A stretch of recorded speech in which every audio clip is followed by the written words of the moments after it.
नमस्कार मित्रों। सीजीएचएस की सुविधा लेने वाले पेंशनरों के लिए बेहद महत्वपूर्ण एक नोटिफिकेशन सरकार द्वारा 5 अगस्त 2024 को जारी हुआ है। आप सभी की जानकारी के लिए पहले अंग्रेजी में लेटर जारी हुआ है, उसका रूपांतर हिंदी में भी हम आपको बाद में पढ़ के सुनाएंगे, तो आप ये देख लें।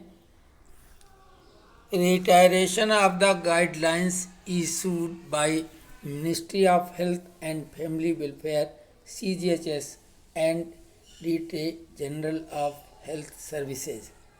With reference to the above mentioned subject, the undersigned is directed to draw attention to the terms and conditions of implement under CGHS and to reiterate that the hospitals, diagnostic, imaging, eye and dental centers impaneled under CGHS shall provide better services to the CGHS beneficiaries.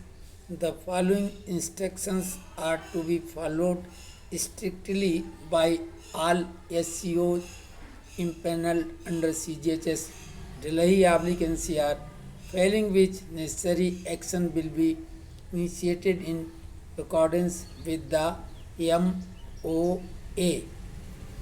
वैसे ये दिल्ली और NCR के लिए विशेषकर है, लेकिन ये सभी को फॉलो करना चाहिए। Cashless CGHS facility is obligatory for pensioners, x members of parliament, sitting members of parliament, freedom fighters serving CGHS, DGHS, Ministry of H&FW employees, and there is no any provision to take advance deposit payment at the time of admission. Do not charge the beneficiaries separately for infection control. It is essential for the SCOs to maintain infection control. Do not demand and copy of the CGHS card from the CGHS beneficiaries. The CGHS card can be verified from CGHS app or DigiLocker. Hospitalized beneficiaries and emergencies do not require any separate permission letter. The stamp is not mandatory on the referral memo. Prescriptions must be given in printed form always. Prescriptions should strictly adhere to the government's policy by being in a generic format. Dietary supplements cosmetic items should not be included in the prescription. Establish a dedicated CGHS kiosk help desk. Ensure that the name of the nodal officer and contact number are prominently displayed. Any changes to the nodal officer must be immediately communicated to the office. CGHS beneficiaries aged 70 years and above shall be permitted to seek directed OPD consultation from specialties of hospitals impaneled under CGHS without referral from CGHS Wellness Center. The term and conditions remain same mentioned in OM dated 29/5/2019 and 28/6/2024. The SCO shall retain a scanned copy of the print out of the referral and return the original print out to the beneficiaries. Retired Air India employees with valid CGHS cards are eligible for cashless treatment at the all CGHS impaneled health care organization SCOs, and their bills are to be processed through UTI ITSL portal. CSMA beneficiaries and their dependent family members can get treatment at CGHS rates from any of the SCOs recognized under CGHS.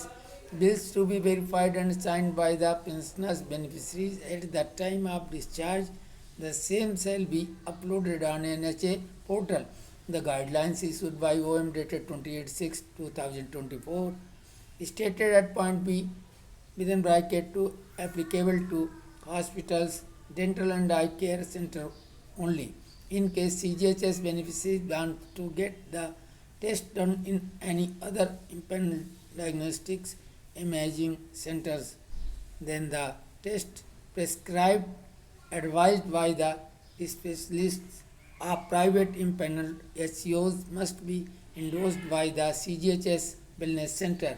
In case of any complaint regarding excess billing advance payment harassment of CGHS beneficiaries is received in the office, necessary action will be initiated as per MOA. और ये sign doctor Hanamma additional director CGHS HQ। अब हिंदी रूपांतर इसका।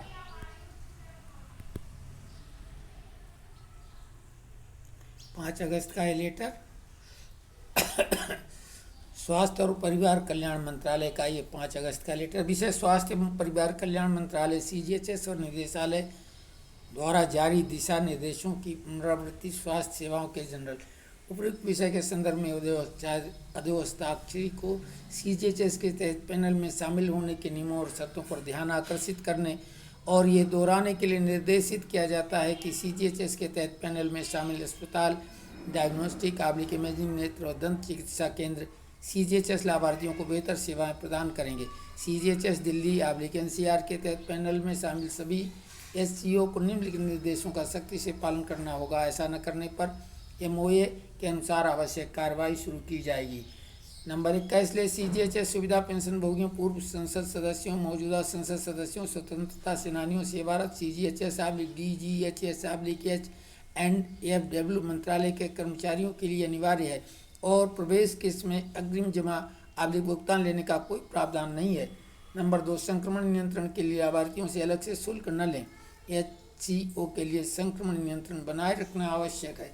CGHS लाभार्थियों से CGHS card की photocopy की मांग न करें। CGHS कार्ड को CGHS ऐप या डिजिलॉकर से सत्यापित किया जा सकता है। नंबर 4 अस्पताल में भर्ती लाभार्थियों और आपात स्थितियों के लिए किसी अलग से अनुमति पत्र की आवश्यकता नहीं है। नंबर 5 रेफरल मेमो पर स्टाम्प अनिवार्य नहीं है। नंबर 6 नुस्खे हमेशा मुद्रित रूप में दिए जाने चाहिए। नंबर 7 नुस्खे सामान्य प्रारूप में होने के कारण सरकार की नीति का सख्ती से पालन करना चाहिए। नंबर 8 आहार अनुपूरक कॉस्मेटिक वस्तुओं को नुस्खे में शामिल नहीं किया जाना चाहिए। नंबर 9 एक समर्पित CGHS कियोस्क सहायता डेस्क स्थापित करें। नंबर 10 सुनिश्चित करें कि नोडल अधिकारी का नाम और संपर्क नंबर प्रमुखता से प्रदर्शित हो। नोडल अधिकारी में किसी भी बदलाव के बारे में तुरंत इस कार्यालय को सूचित किया जाना चाहिए। 70 वर्ष और उससे अधिक आयु के CGHS लाभार्थियों को बिना रेफरल के CGHS के तहत सूचीबद्ध अस्पतालों के विशेषज्ञों से सीधे OPD परामर्श लेने की अनुमति दी जाएगी। CGHS वेलनेस सेंटर नियम और शर्तें वही रहेंगी जिनका उल्लेख OM दिनांक में किया गया है। 12 SCO रेफरल के प्रिंट आउट की एक स्कैन की गई प्रति अपने पास रखेगा और मूल प्रिंट आउट लाभार्थी को लौटा देगा। नंबर 13 वैध CGHS कार्ड वाले सेवानिवृत्त एयर इंडिया कर्मचारी सभी CGHS पैनलबद्ध स्वास्थ्य देखभाल संगठनों SCO में कैशलेस उपचार के लिए पात्र हैं और उनके बिलों को UTI ITSL पोर्टल के माध्यम से संसाधित किया जाना है। 14 CSA में लाभार्थी और उनके आश्रित परिवार के सदस्य CGHS के तहत मान्यता प्राप्त किसी भी SCO से CGHS दरों पर उपचार प्राप्त कर सकते हैं। 15 डिस्चार्ज के समय पेंशन भोगी लाभार्थियों द्वारा बिलों को सत्यापित और हस्ताक्षरित किया जाना है। इसे NHA पोर्टल पर अपलोड किया जाएगा। 16 OM दिनांक 28/6/2024 द्वारा जारी दिशा निर्देश बिंदु B2 में केवल अस्पतालों, दंत चिकित्सा और नेत्र देखभाल केंद्रों पर लागू होते हैं। यदि CGHS लाभार्थी किसी अन्य सूचीबद्ध डायग्नोस्टिक्स इमेजिंग केंद्रों में परीक्षण करवाना चाहता है तो प्राइवेट के विशेषज्ञ द्वारा निर्धारित सलाह दी गई परीक्षण करें। सूचीबद्ध SCO को CGHS वेलनेस सेंटर द्वारा समर्थित होना चाहिए। यदि इस कार्यालय में CGHS लाभार्थियों के अधिक बिलिंग अग्रिम भुगतान उत्पीड़न के संबंध में कोई शिकायत प्राप्त होती है तो MOA के अनुसार आवश्यक कार्रवाई शुरू की जाएगी। डॉक्टर होनम्मा अतिरिक्त निदेशक CGHS मुख्यालय। तो ये आपकी जानकारी के लिए, कोई भी CGHS सेंटर जो वेलनेस प्राइवेट हॉस्पिटल अगर आपको इन नियमों के विरुद्ध कुछ भी करता है तो आप उसकी शिकायत ज़रूर करें।